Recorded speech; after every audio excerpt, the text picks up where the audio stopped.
California Governor Newsom, the mayors of Chicago, Washington, San Francisco, Chris Cuomo, President Donald Trump, Kim Kardashian, and you.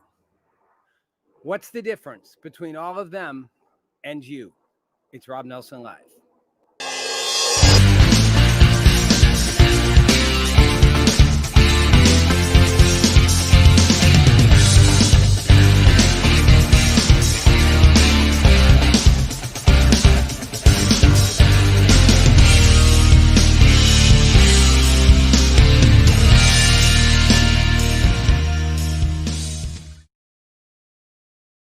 Hey, everybody. Welcome to Rob Nelson Live. Thanks for watching. We're live. We're interactive, streaming on social platforms across America and the whole wide world. If you're one of our Reddit or Facebook users, anyone can participate. YouTube, you can be part of the dialogue, interactive with us. But again, we love your interactivity. I do a rant on my Wednesday night show, a monologue, a rant. We get your comments, and then when we get enough of them, we do all comments and answers and questions. So if you're posting stuff up, just hang with me. We'll get to them in about 15, 20 minutes. Okay, so let's get this started. Celebrities have always been different than the rest of us, right? That's a given. And that's why they're celebrities. It goes back, as far in time as you can go. I mean, I remember the first time I grew up, I'd never met a celebrity, been near a celebrity, seen a celebrity on TV. And I remember the first time my dad used to watch Joan Rivers. Remember who Joan Rivers was? Right on the red carpet. But before that, she actually hosted a late night show, like the Tonight Show for a minute. And my dad used to love Joan Rivers. And I remember the first time that I hung out with Joan Rivers. I didn't just meet her. I actually went to her house for Thanksgiving. And I remember being like, wow, like she has a cool apartment at Fifth Avenue in Manhattan. I was like, wow, I'm like having Thanksgiving dinner with Joan Rivers. My dad was dead by that time, but I was like, my dad would roll over in his grave if he could have dinner with Joan Rivers. What was the difference between Joan Rivers and, anybody else? She was a celebrity. She was famous. She lived a life you could only dream of. And that story is replicated in my life so many times. When I would meet people, and the first time being on a movie set in LA, and I literally met Val Kilmer and Brad Pitt like in the same day on the same set, and I was like, wow, I'm hanging out, saying hi, I'm spending time with them. I mean, they are different than us. In some ways, we joke they're the same as us. They put their pants on like at the time. Who are you kidding? They're not the same as us. They live an elite, special, privileged life, and that's not just celebrities in television or movies or internet. That's everybody, right? That's anybody who is like rich and famous. The Princess Dianas, the Prince Harrys, the Elon Musks, the LeBron Jameses. Famous people are different than us. Rich, powerful, famous people, different than us. And they live with a sense of privilege and autonomy from everything. Excuse me. An autonomy from everything that few of us can relate to. And that's always been kind of humorous, if you think about it, But it stopped being humorous under COVID. Celebrities have always been able to do things the rest of us couldn't do. They get away with things the rest of us can't get away with. They get special treatment the rest of us will never get, whether it's getting into places after they're closed, getting the best seats at something, getting off for things they did. Sorry, Lori Loughlin, didn't work out for you so well. O.J. Simpson. When you're famous, when you're rich, when you're powerful, you not only can do pretty much what you want, you can get away with things most people can't get away with. You seem to operate with a different set of rules than the rest of us. But you also often act with a sense of entitlement, a sense of I can do what I want. I remember driving into the White House with former Senator Boxer's daughter Nicole Boxer, who at the time was married to Hillary Clinton's brother, and Bill Clinton was president. And she was smoking a cigarette. And the canines with Secret Service leapt up at the car because they saw the smoke and hit the dog's nose, hit the cigarette. And the Secret Service agent looked and was like, "What, watch your cigarette." This is driving into the White House. And I'll never forget, she looked at the Secret Service agent, was like, "Watch your dog." I was like, "Whoa, what?" The Secret Service agent was like, "Sorry." I was like, "Whoa, whoa." And mess with the president's, sister-in-law. Rich, famous people often feel they can do what they want. The rules don't apply to them. And for the most part, we've been fine with that. COVID changed all that.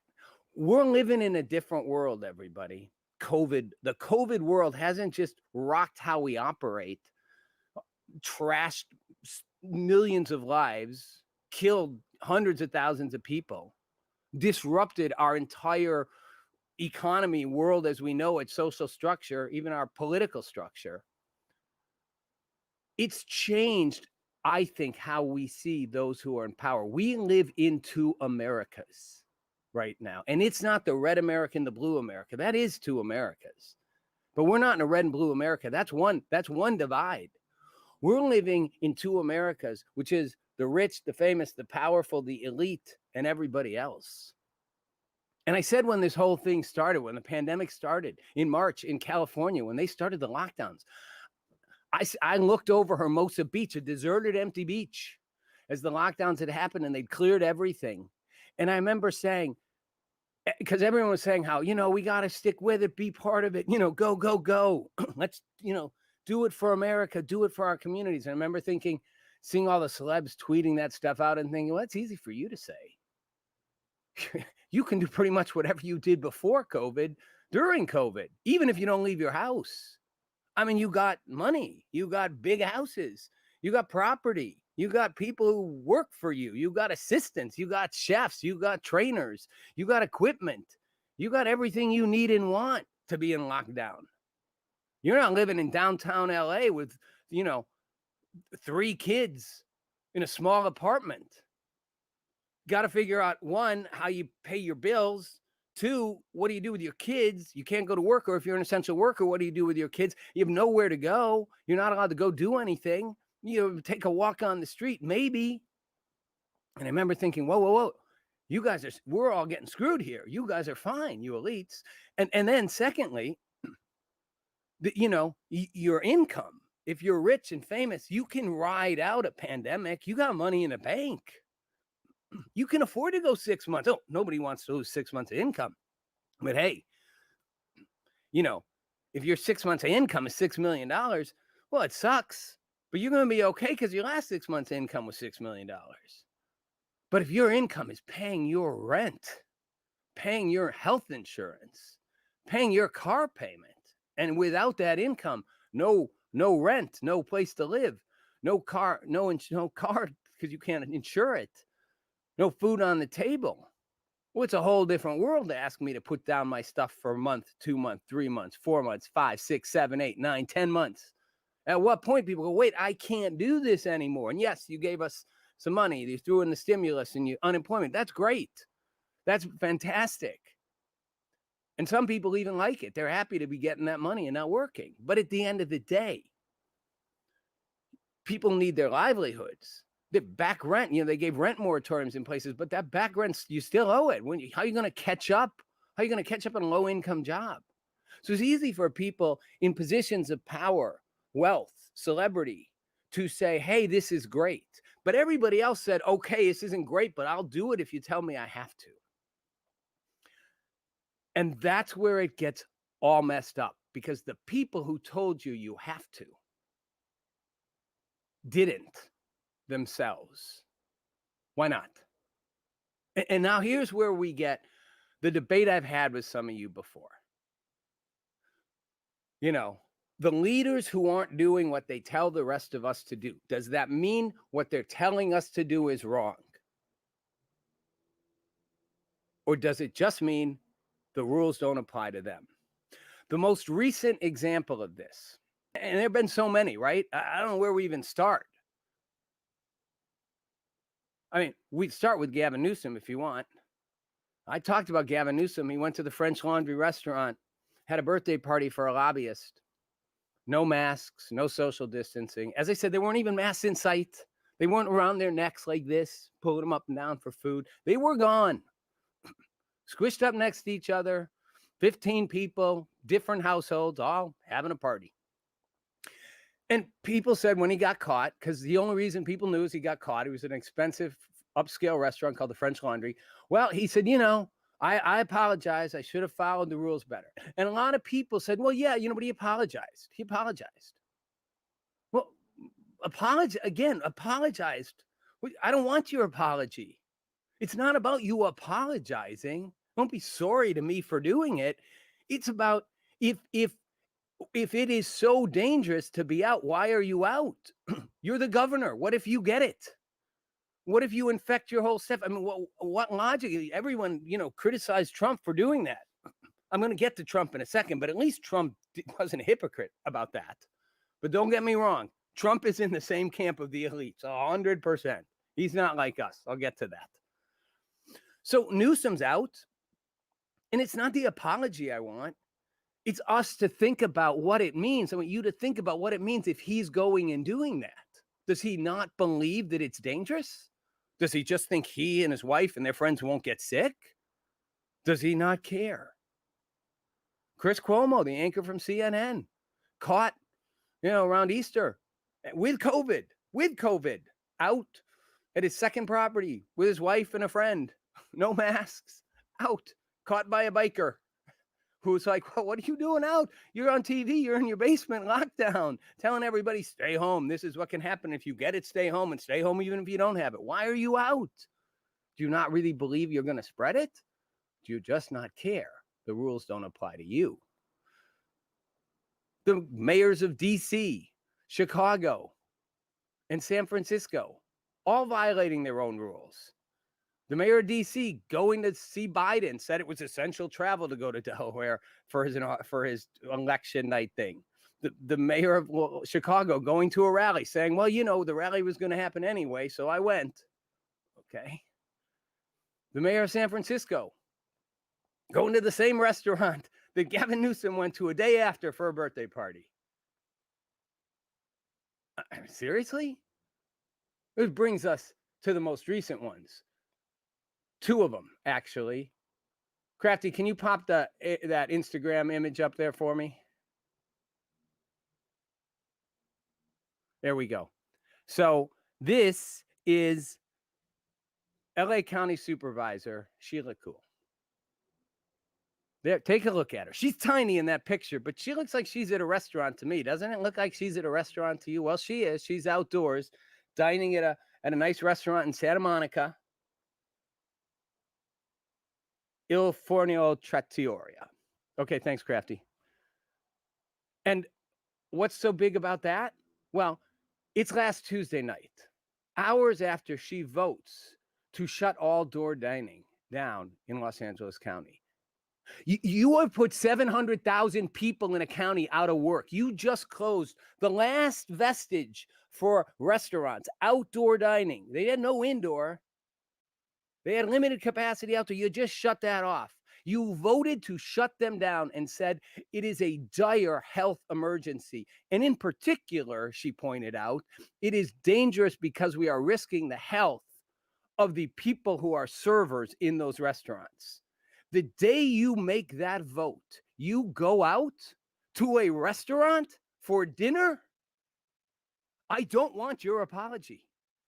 I don't want your excuses. Either it's not dire or you don't care, because you don't care because you're not going to have the same rule apply to you. So if you happen to get an essential worker sick, that's okay. Just nobody else do it. I want to go out to dinner. It's dangerous, but I'll do it. But the rest of you stay home. It's one of the two. You either don't think it's true or you don't care. I don't know which is worse. I think they do think it's true. I think they've bought their own thing that you can't do anything right now. But then why are you doing it? because you're an elite. The rules don't apply to you.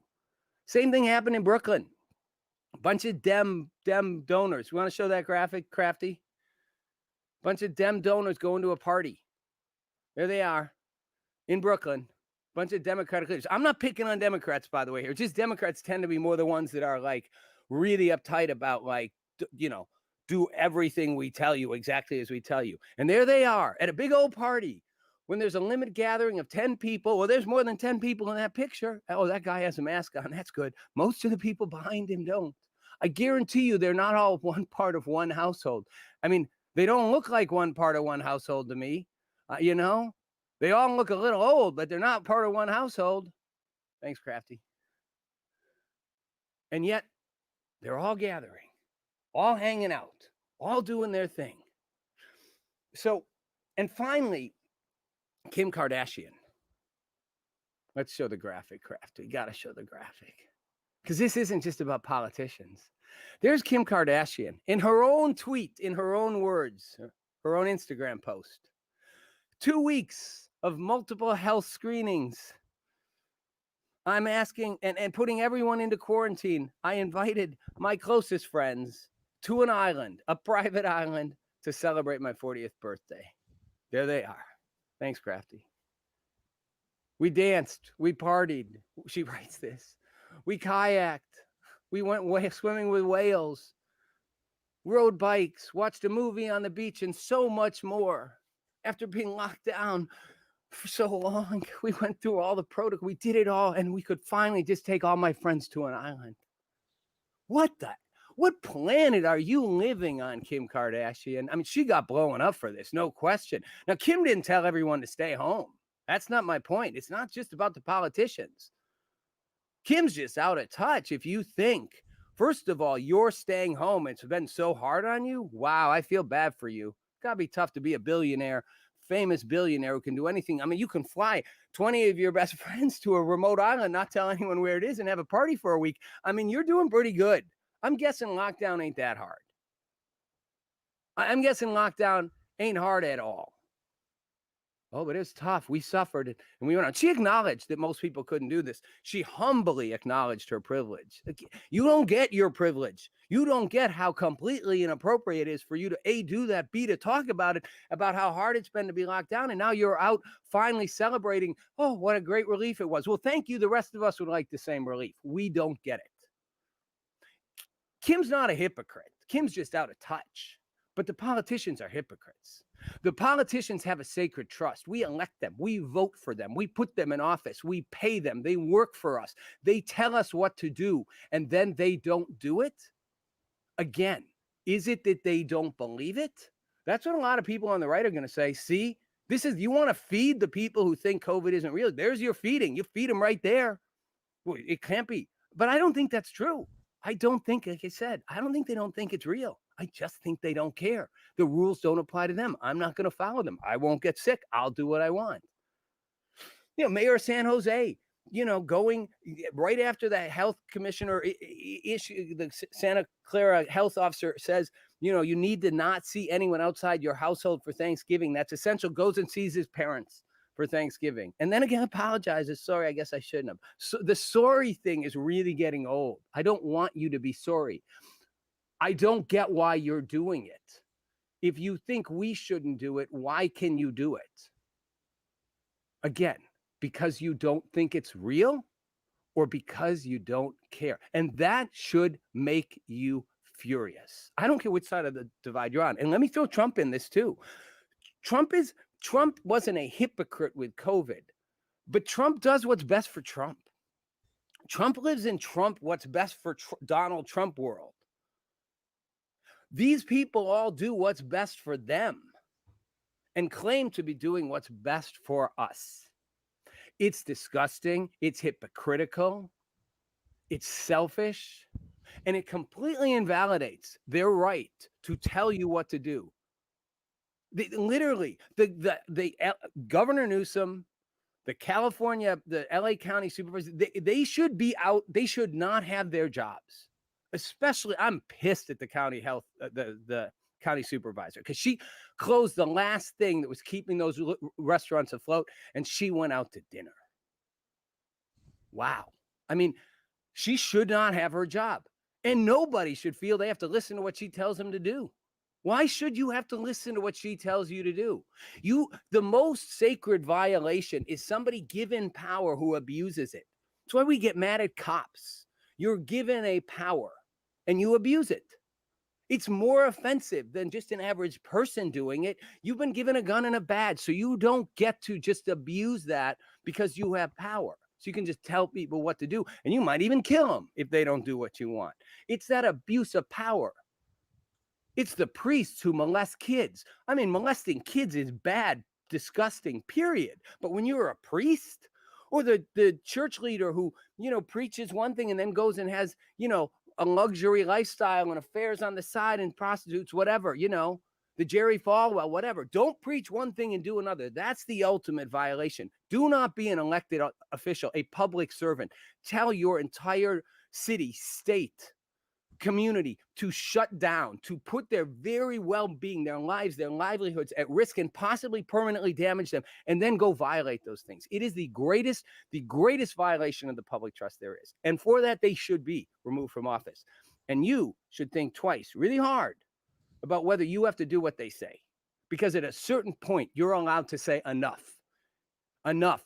I don't trust you anymore. And I don't understand why anybody out there is still trusting these people. I'm not saying that there are real, I'm not saying COVID isn't real and you have to be careful, but at a certain point, when do you go, you know what? I'm not sure I trust you anymore. Because if you think it's true, I don't know how you'd act that way. And if you are acting that way because you think it's true, why should I follow it? Why do I suffer and you don't?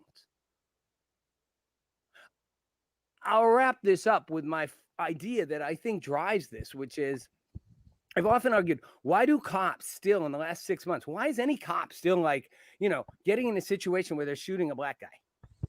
I mean, literally, unless the guy's pointing a gun at you, pulling a trigger. You are going to end up in the news. You are going to be suspended. You are going to probably be charged, and possibly go to prison for a long time. Even if you maybe were in the okay mode. Why would you abuse power with body cam, all that stuff, body cams, the whole thing going on? Because at some level, they don't think they're going to get caught. They don't think it applies to them. They just don't care. They'll do what they want. I'm a cop. I'll do what I want. I'm not throwing all cops under the bus here. I'm just saying that's the mindset. That's the mindset of the politicians. I don't care. Excuse me. I'll do what I want. I don't care. I don't care what the rules are that I just made. And if I get caught, well, whatever. Because there'll be no consequence, because there isn't. Newsom apologizes. The county supervisor apologizes. The mayor of San Jose apologizes. I'll give Chris Cuomo credit. He doesn't apologize, but still hypocritical, telling everyone to do it. Kim Kardashian says, I'm sorry, it was insensitive. Donald Trump doesn't apologize either. They all do what they want and then tell us they're looking out for our best interest. And I throw Trump in this too, because Trump wasn't a hypocrite, like I said, in COVID, but Trump doesn't, again, Trump's reason Trump, I think, lost this election is because when he got COVID, he couldn't, and the independents were looking for him to be sensitive, to someone to be aware, to be sensitive, to show empathy. And instead he just came out, see, I got it, I'm fine. I'm thinking, well, of course you're fine. You're the best doctors in the world. They flew you to Walter Reed Hospital in a helicopter. You got special treatments. Of course you're fine. Go out and recognize that most people don't get to be fine like you. And have empathy and understanding. No, they don't. And they don't think the rules apply to them. It's why Donald Trump's always done whatever he's wanted to do for his whole life, because he could always get away with it. Celebrity, power, fame. And that's why we should be careful. That's why we should think really hard before we trust what they tell us to do. You should think really hard for yourself about what price you're paying.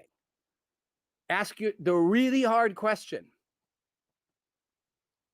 If they're not doing it, why should I? At a fundamental level, part of democracy, part of a free society is us being able to make our own choices. And yet we have to look out for the well-being of everyone. But the people in charge aren't following what they're telling us to do. It should scare us. And it should, at a minimum, make us question authority. Even if you decide you're going to follow certain things, question, push back, fight back. Do not be silenced for asking, wondering. And right now in California, you're seeing it. You're seeing in Southern California, people are going, enough. Not just conservative, left, right. Everybody's going, hey, seriously? Based on what? The other county supervisors, like, there's no data that outdoor dining is bad. Why are you choking off the last hold these restaurants have? And why are you telling everyone not to spend time with their families on Thanksgiving if you're going to go do it anyway? The rules don't apply. All right. That was fun. Rob, you're getting some crazy questions right now. Let's take them on. Why do you make excuses for Trump but no one else? Miles, peeing your pants. Okay, first of all, I want to be clear. Thank you for that. I am not making excuses for Trump. I want to be clear. The only excuse I made for Trump is that Trump is not a hypocrite around COVID. And by that, I merely mean Trump did not say, do this, stay home, wear it. Trump was like, go out, live, do your thing. Around COVID, he was not a hypocrite. Whereas Governor Newsom, the supervisor of LA, Mayor Lightfoot, the mayor of DC, all these people, Chris Cuomo, were hypocrites about it. I'm making no excuses for Trump and clearly pointing out that Donald Trump ultimately doesn't care about you either. He pretends to care about you. If he really cared about you, he wouldn't be as selfish as he is. He wouldn't make everything about him like he does.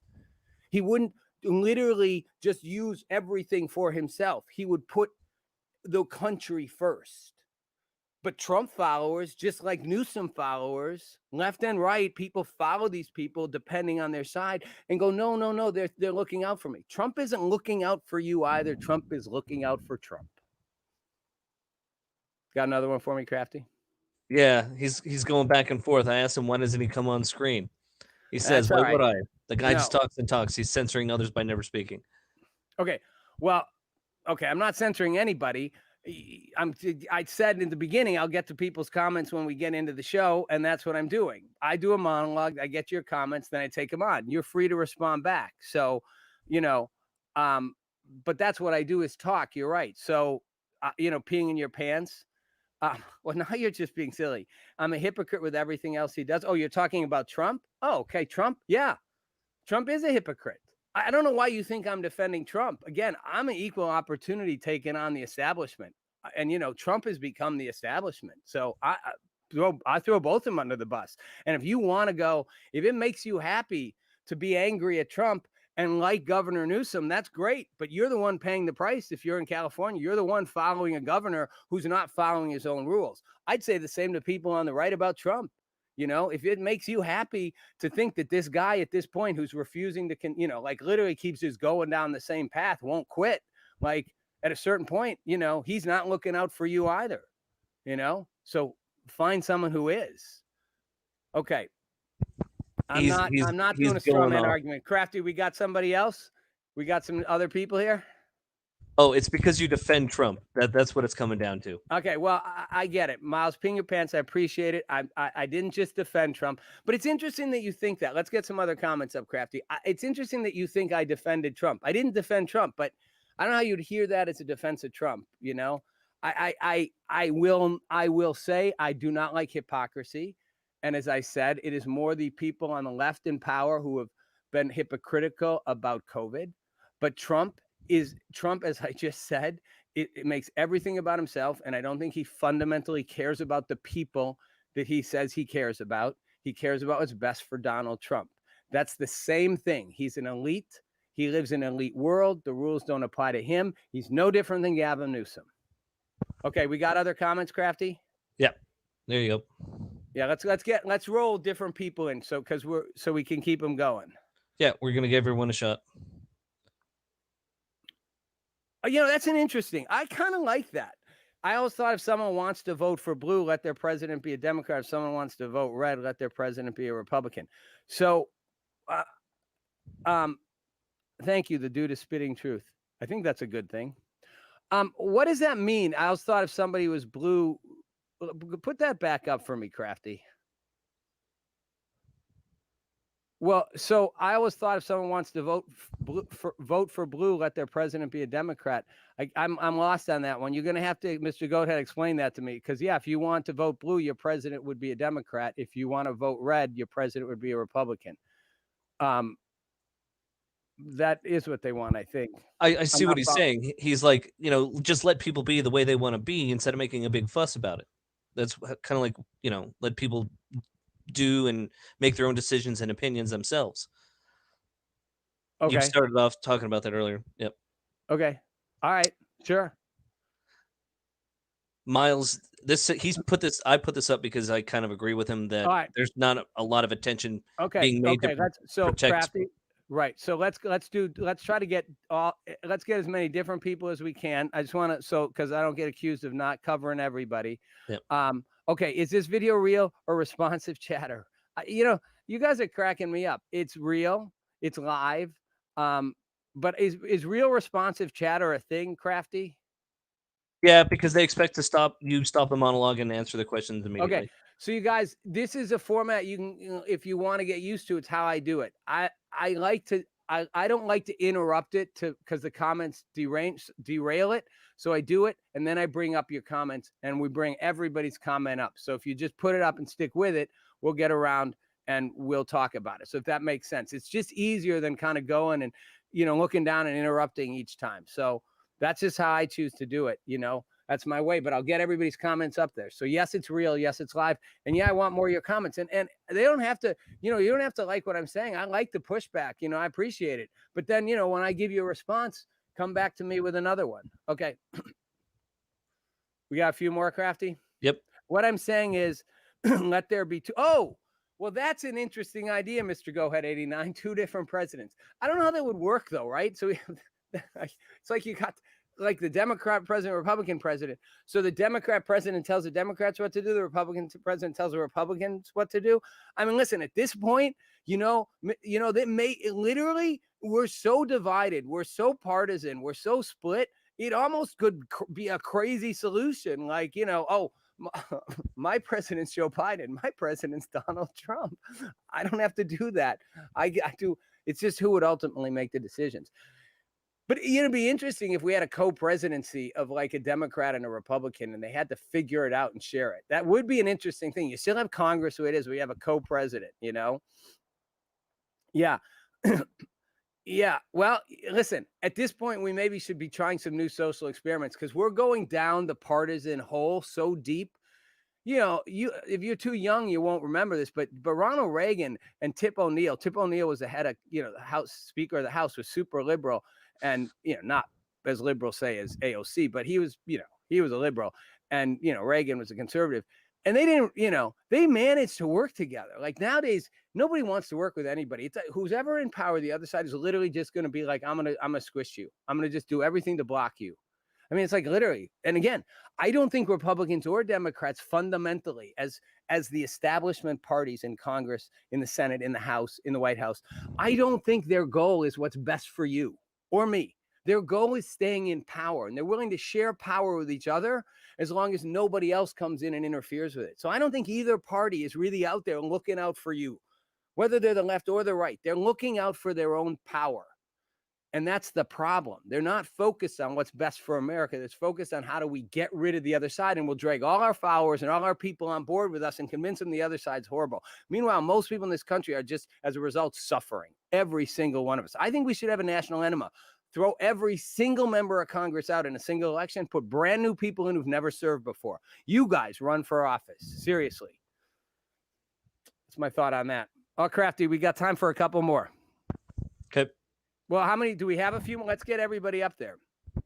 The Great Reset. Well, yeah, we are going towards a Great Reset, and I'm not sure what that Great Reset's going to be, Mr. Goathead, but and just quickly, we'll get back to your comment, but tell me what you think the Great Reset is.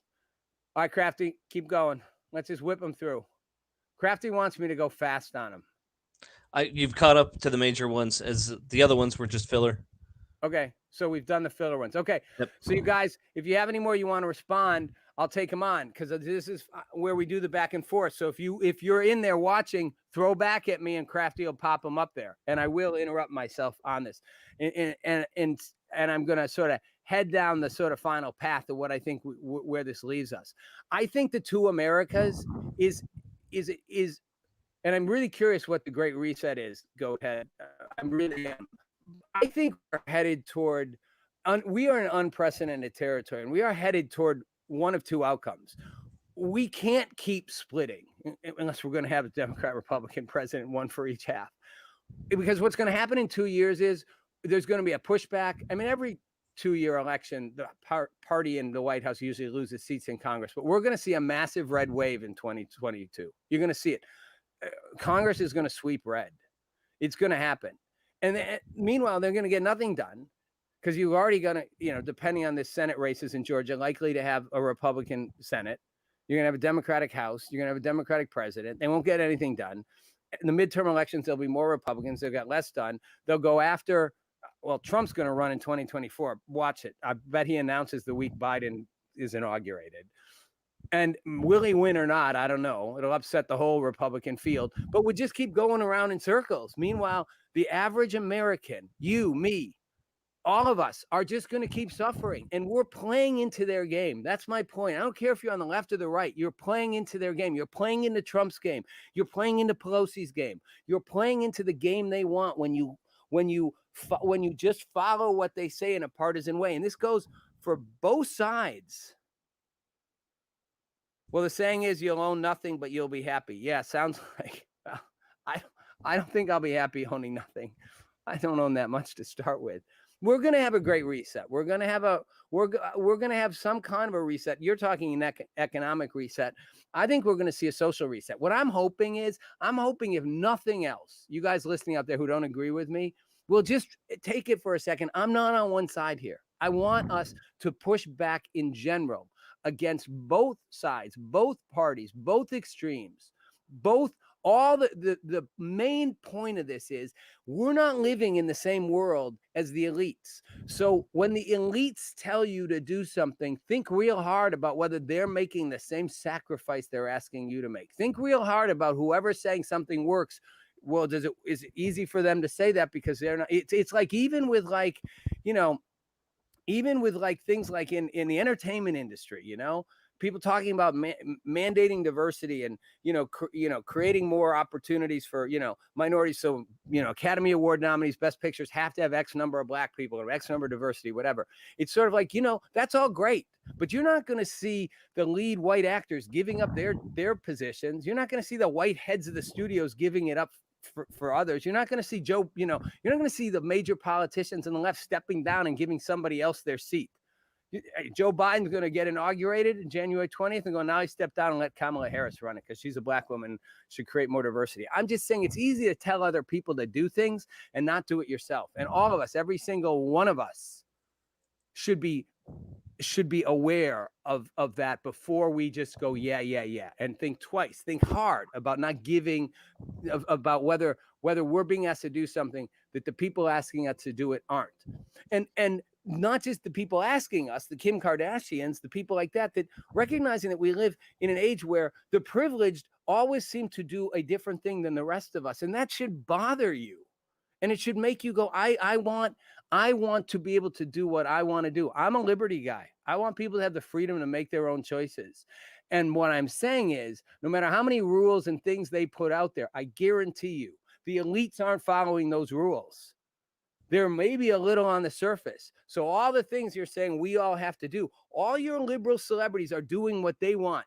And if they're following the rules, they're able to follow them in a way that makes it really easy. It's not hard on them.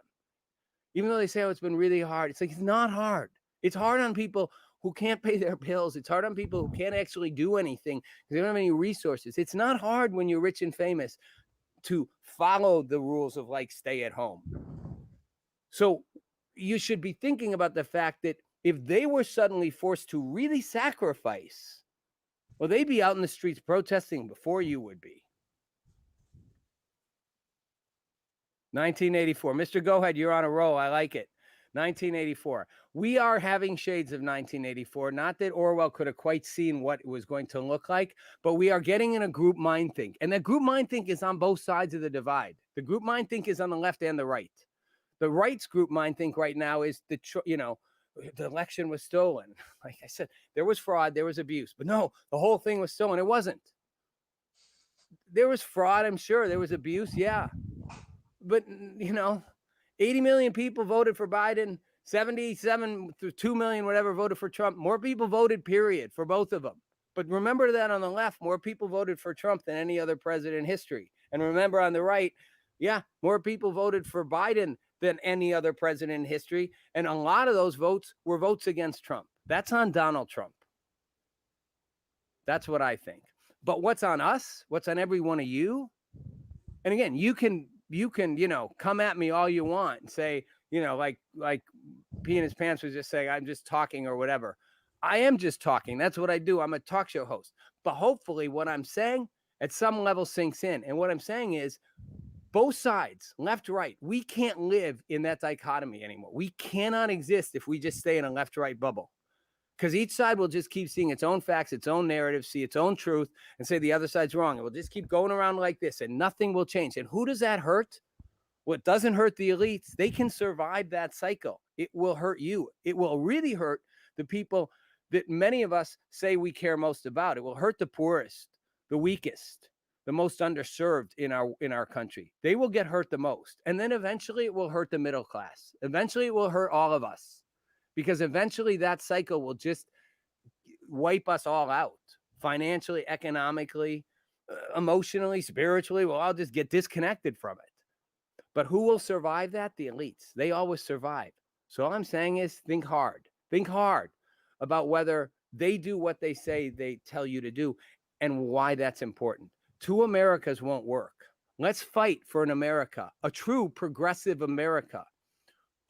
An America for the people, for the big chunk of this country that simply wants to have a better life and get along and is willing to find common ground solutions to do that and build a country where we can actually take care of those most in need. Because as I said months ago, and I'm in Jacksonville, we're doing a series of town halls. We're bringing a community together, across the divides, to have conversations, to try to get real solutions. Because as I said, when all the protests and all that stuff erupted, everybody went and protested and went home.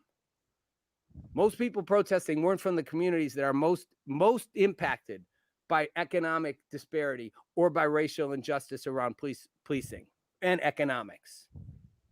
Those people, if you care about their well-being, you should think hard and fast about what we're doing to this country right now, all of us, because we're all part of it and we're all responsible for fixing it. And that starts with having a dialogue. Thanks for watching. It's Rob Nelson Live.